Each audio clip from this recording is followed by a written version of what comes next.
Líos amorosos, manual no autorizado del desastre emocional.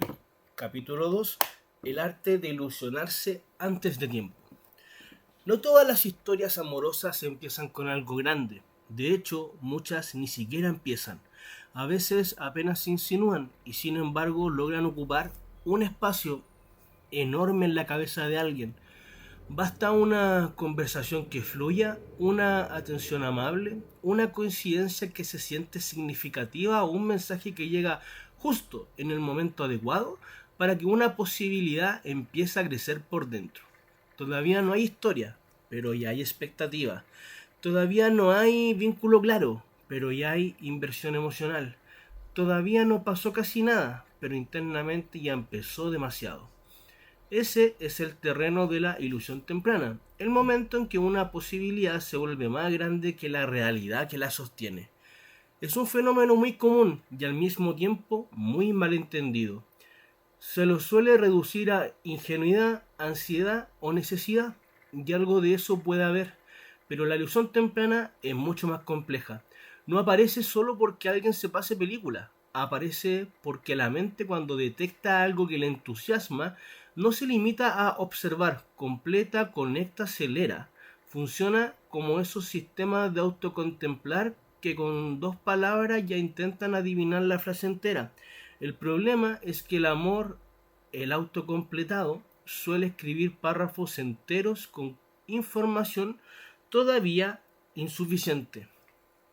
Por eso, muchas personas no se enamoran exactamente de una persona, sino de capaz que esta vez sí, capaz que le interesó de verdad, capaz que esto pueda convertirse en algo importante, capaz que por fin apareció alguien distinto, ese capaz que parece pequeño, pero tiene una capacidad enorme para reorganizar el ánimo. Se mete en la rutina como una corriente eléctrica nueva. De pronto el celular deja de ser un objeto y vuelve a ser un evento. Las canciones parecen tener destinatario. Una noche común puede adquirir un tono distinto solo porque alguien escribió "Me encanta hablar contigo". La ilusión temprana, en ese sentido, se parece mucho a un tráiler emocional. Todavía no viste la película, pero el avance te convenció de que puede ser excelente. Te mostró química, promesa, atmósfera, quizás una buena banda sonora. Y como el cerebro adora llenar vacíos con versiones favorables, empiezas a completar la película solo. El problema es que después, si la película real no cumple con el tráiler, la decepción no se siente pequeña. Se siente como si te hubieran bajado de una historia que ya estabas viendo por dentro. Un ejemplo simple ayuda a entenderlo. Dos personas conversan bien un par de veces, hay risa, ritmo, atención. Una recuerda un detalle que la otra dijo días antes y eso se siente especial. Se mandan una canción, se dicen que deberían verse. Ninguna de esas cosas es menor. Todas pueden ser genuinas, pero una palabra la registra como gestos agradables dentro de una etapa inicial. La otra empieza a vivirlas como señales de una narrativa. Ahí nace la diferencia clave. Los hechos son compartidos, la ilusión no. Y esa diferencia casi nunca se anuncia. Nadie dice, hola, quería avisarte que mientras tú estás conociéndome con relativa normalidad, yo ya empecé a proyectar un vínculo emocional bastante prometedor. Eso no se verbaliza, se siente en silencio, se nota después, cuando uno de los dos baja la intensidad y el otro siente que le cambiaron el clima entero. Hay incluso algo muy cruel en esto. Una ilusión puede doler muchísimo aunque todavía no existe una historia consolidada. Desde afuera alguien podría minimizarlo con frases como pero si apenas estaban hablando o ni siquiera eran algo. Sin embargo, esas frases no alcanzan a tocar el centro del problema porque lo que duele no siempre es la relación formal, a veces duele la caída de una expectativa, duele el derrumbe de una posibilidad que ya había empezado a alojarse adentro. Es como inflar un globo para una fiesta que nunca ocurrió. El evento no existió, pero la preparación emocional sí. Eso explica ¿Por qué algunas personas quedan tan golpeadas por vínculos que objetivamente fueron cortos o ambiguos? No porque estén exagerando sin motivo, sino porque emocionalmente ya habían invertido más de lo que la realidad les justificaba. El tiempo real del vínculo era breve, el tiempo mental llevaba semanas de ventaja. Imaginemos una situación muy actual. Una persona viene de meses planos, rutina, poco entusiasmo.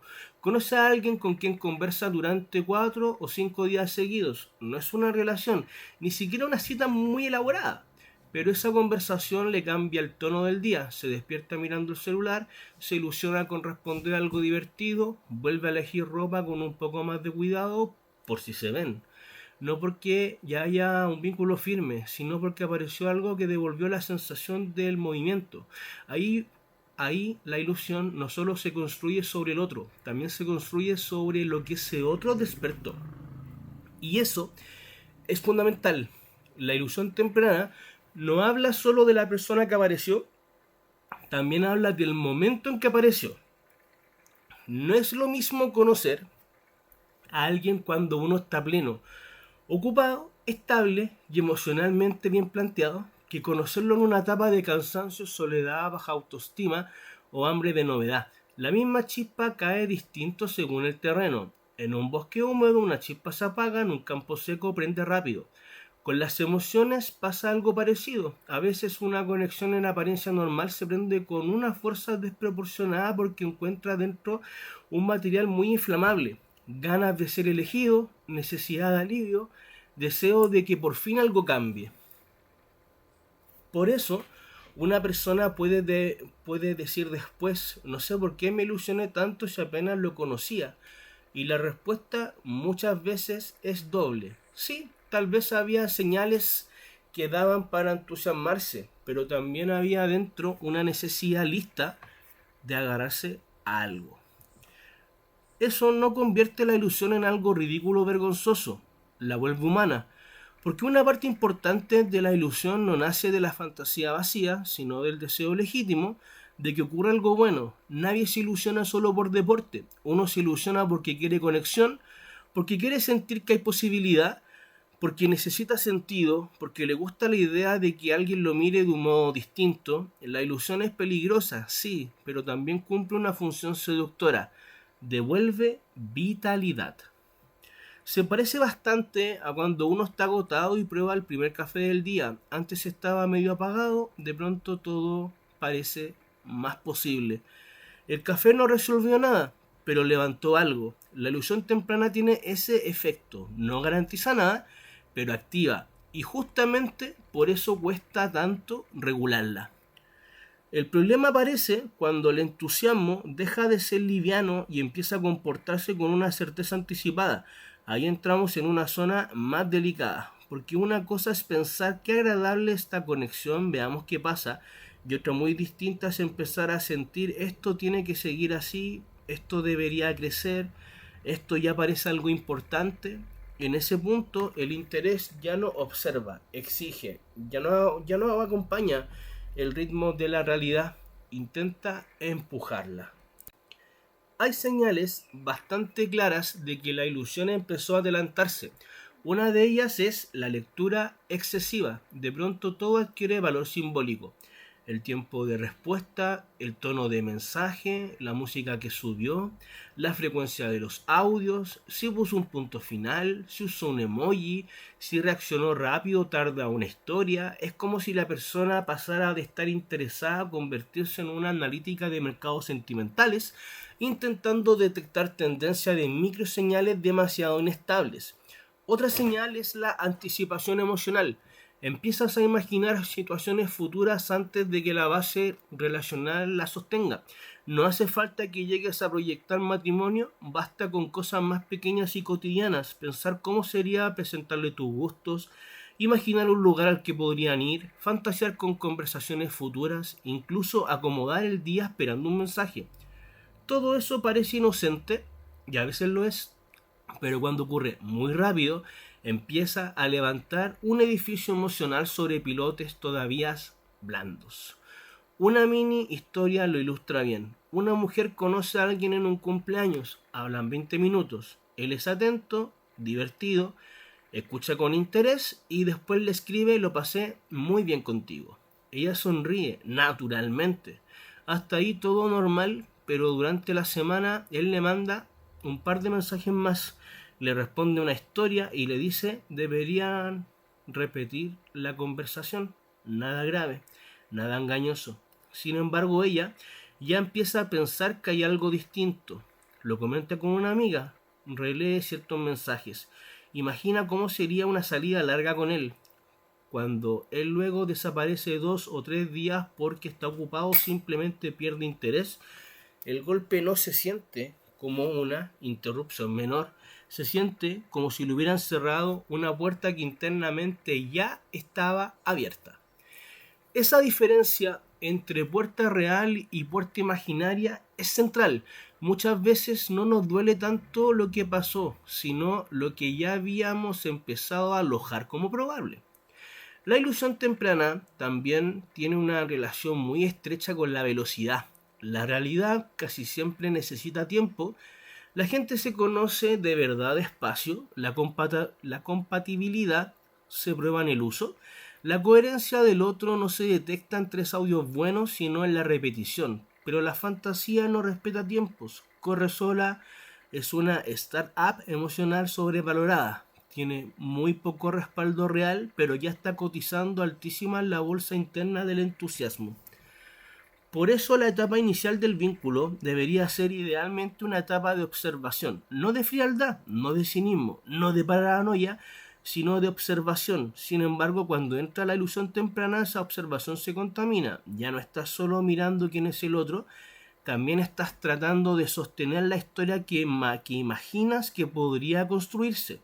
Entonces cualquier fluctuación se vuelve amenaza. Si hoy responde distinto, si algo pasa, si antes escribía más, algo cambió, si parecía más involucrado, quizá ya no le interesas. El problema no es solo la variación del otro, es que tú ya estabas emocionalmente más adentro de lo que parecía. Hay además una trampa elegante en que la ilusión temprana nos muestra cosas. Muchas veces se disfraza de intuición. La persona dice: yo sentía que había algo especial, y puede ser cierto que había algo, pero sentir intensidad no siempre es lo mismo que detectar profundidad. A veces uno no está leyendo una gran compatibilidad, sino está sintiendo con fuerza una mezcla de deseo, necesidad y esperanza. El sentimiento es verdadero, pero la interpretación puede ser errónea. Es parecido a entrar a una tienda con una luz muy bien puesta. Todo se vuelve más atractivo, los colores resaltan, las telas parecen mejores, el ambiente convence. Después, cuando sacas la prenda a la luz natural, la ves de otro modo. La ilusión temprana es muchas veces una iluminación favorable. No inventa completamente el objeto, pero sí puede embellecerlo demasiado rápido. Eso no significa que haya que desconfiar de toda emoción inicial. Sería absurdo. Muchas historias reales empiezan con entusiasmo.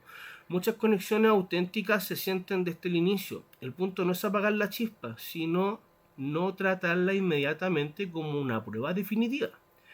Una chispa puede encender una fogata o apagarse en segundos. Lo que importa no es solo la intensidad del primer fuego, sino que también prende después de la realidad. Allí conviene hacer una distinción útil. El interés sano se entusiasma, pero conserva flexibilidad. Disfruta la conexión sin necesidad de transformarla enseguida en garantía. Puede decir: me gusta esto, sin agregar automáticamente y necesito que siga.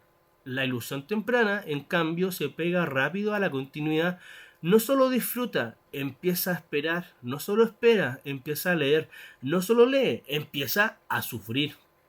Una imagen simple puede ayudar. El interés se sienta en la primera fila a mirar la obra. La ilusión temprana, en cambio, intenta meterse al escenario antes de que termine el primer acto. Y cuando eso pasa, cualquier cambio de guión duele más de lo razonable. A veces el humor Es la única herramienta capaz de bajar el volumen de esa desproporción sin humillarnos. Porque, seamos honestos, hay conductas que vistas con algo de distancia son casi entrañablemente exageradas. Gente que ya armó una playlist emocional con canciones que representan la conexión después de una semana de mensajes. Personas que sienten una especie de traición porque alguien bajó la intensidad sin que hubiera existido ningún acuerdo real. Amigos que ya preguntan, ¿y cuándo lo vuelves a ver? Cuando todavía no hubo ni una salida concreta. Todo eso puede dar risa, y esa risa no tiene por qué ser cruel. Puede ser una forma de volver visible el globo antes de que siga inflándose. Porque reírse un poco de la propia ilusión no implica negar lo que se sintió, implica recuperar perspectiva, decirse, sí, me emocioné más rápido de lo que la situación merecía, sí, leí como promesa lo que quizás solo era una apertura, sí, me entusiasmé con una versión todavía muy preliminar de esa historia. Esa sinceridad, si está bien hecha, no aplasta la emoción, la ordena. El problema aparece cuando en vez de ordenar, convertimos la caída de una ilusión en una condena personal. Otra vez me pasó lo mismo. Siempre me engancho de más. Debo tener algo mal. Esas conclusiones suelen ser más duras que verdaderas. La ilusión temprana puede mostrar un patrón, sí, pero no una prueba de inutilidad emocional. Más bien revela una forma de vincularse con la esperanza y eso, como casi todo en la vida afectiva, se puede observar, entender y mejorar. Quizás la pregunta más útil no sea ¿cómo hago para no ilusionarme nunca más? Porque eso sería pedirle al corazón que funcione como una planilla Excel. La pregunta más interesante es otra. ¿Cómo noto a tiempo cuando mi imaginación está yendo más rápido que los hechos? Ahí empieza un aprendizaje más fino. Uno aprende a separar lo que ocurrió de lo que interpretó. Aprende a no tratar una señal como si fuera una garantía. Aprende a identificar cuando le gusta a alguien y cuando no. Además de gustarle, ya lo está usando para sostener una fantasía mayor. Eso requiere práctica porque la ilusión temprana tiene algo muy placentero. Ofrece una narrativa que antes de que llegue la realidad llena el vacío, da tema mental, endulza un día, te hace sentir elegido antes de serlo de verdad. Y por lo mismo, cuesta muchísimo soltarla. A veces ni siquiera queremos soltar a la persona, queremos soltar menos la versión de nosotros mismos que apareció mientras creíamos que algo bueno podía pasar. Esa es otra verdad incómoda. A veces no extrañamos tanto al otro como extrañamos cómo nos sentíamos mientras pensábamos que el otro podía convertirse en algo importante. Por eso una caída temprana puede doler como duele un globo que se pincha antes de la fiesta, un castillo inflable que se desarma, una reserva emocional hecha antes de confirmar el viaje. No frustra solo lo que se pierde, frustra lo que ya se había empezado a vivir internamente. Al final, ilusionarse antes de tiempo no es una tontería menor, es una forma muy humana de adelantarse al vacío, de querer darle forma rápida a una promesa de convertir una señal en relato. A veces sale bien, a veces la realidad responde y la historia crece con base, pero muchas veces no. Y cuando no, el golpe deja una sensación extraña. No se perdió algo totalmente real, pero tampoco algo imaginario sin importancia. Se perdió una posibilidad emocionalmente habitada.